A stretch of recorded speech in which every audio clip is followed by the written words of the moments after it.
Hello and welcome. Tonight, we journey into the frozen wilderness of North America to explore one of the most terrifying and ancient legends ever told: the Wendigo. This haunting figure has roamed the northern forests for centuries, preying on those consumed by greed, isolation, or cannibalism. Between the 1800s and early 1900s, countless stories of Wendigo sightings and possessions emerged, leaving a trail of fear in their wake. Brace yourselves as we uncover the dark and tragic tale of the Wendigo. I'll never forget the first time I heard about the Wendigo. It was around a campfire during a cold winter's night, with the wind howling through the trees. Our guide told us about a creature that stalked the frozen wilderness, forever hungry, forever hunting. It wasn't just a monster, though. It was once human. The Wendigo, they said, is born from greed and desperation, transforming people into something more terrifying than death itself. The idea of such a creature gave me chills that lingered long after the fire burned out. The legend of the Wendigo originates from the Algonquian-speaking tribes of North America, and its descriptions vary slightly. But one thing remains constant: its insatiable hunger.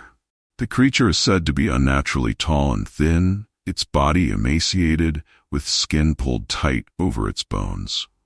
Its eyes are sunken, its lips often missing, having chewed them off in a mad frenzy to feed. Despite its skeletal appearance, the Wendigo is strong and swift, roaming the forests in search of its next meal. The transformation into a Wendigo isn't just physical, it's spiritual.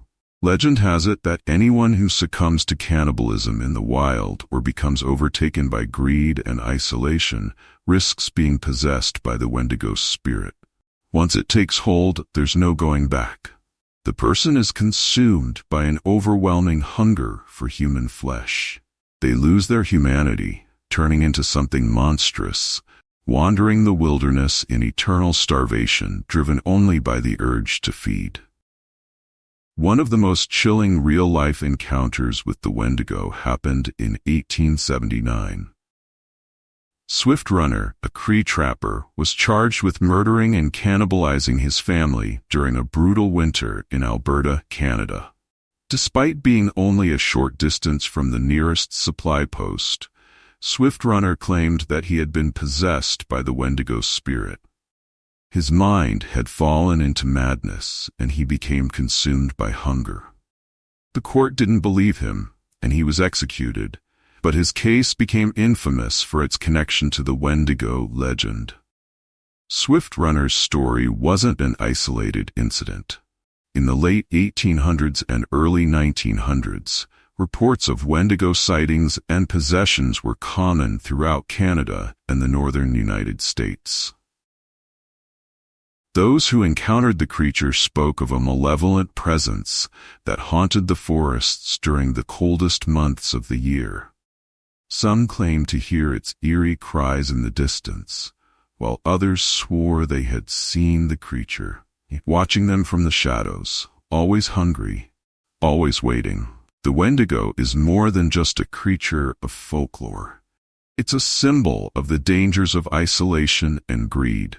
For the indigenous tribes who lived in the harsh northern landscapes, winter brought with it the threat of famine and starvation.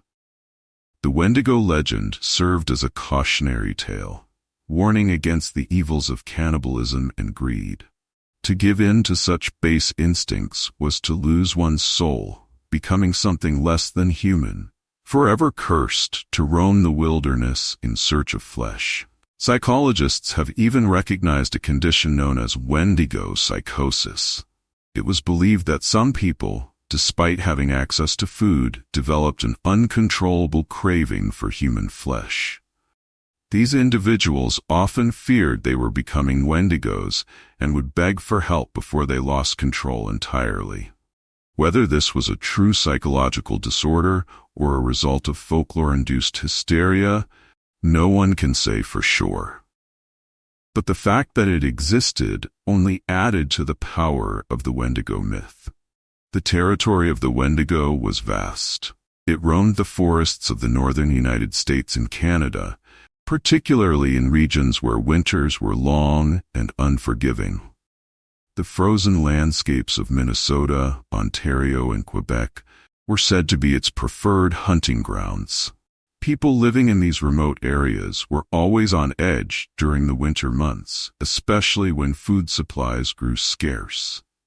The Wendigo legend fed on their fears, reminding them that hunger could drive anyone to madness. What makes the Wendigo so terrifying is that it's not just a beast lurking in the shadows. It's a reflection of our darkest instincts. The legend speaks to the lengths people will go to survive, the thin line between humanity and monstrosity.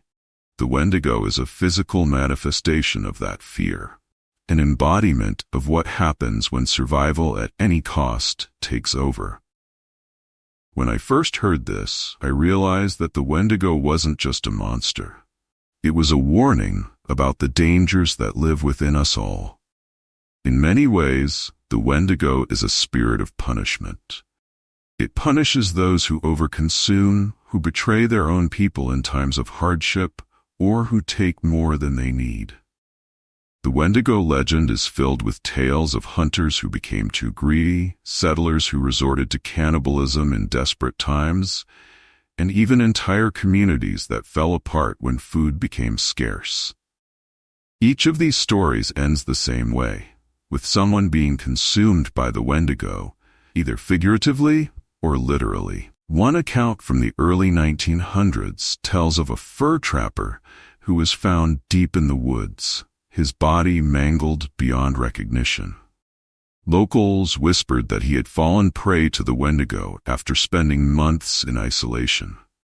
They said he had taken more from the land than he needed, angering the spirits.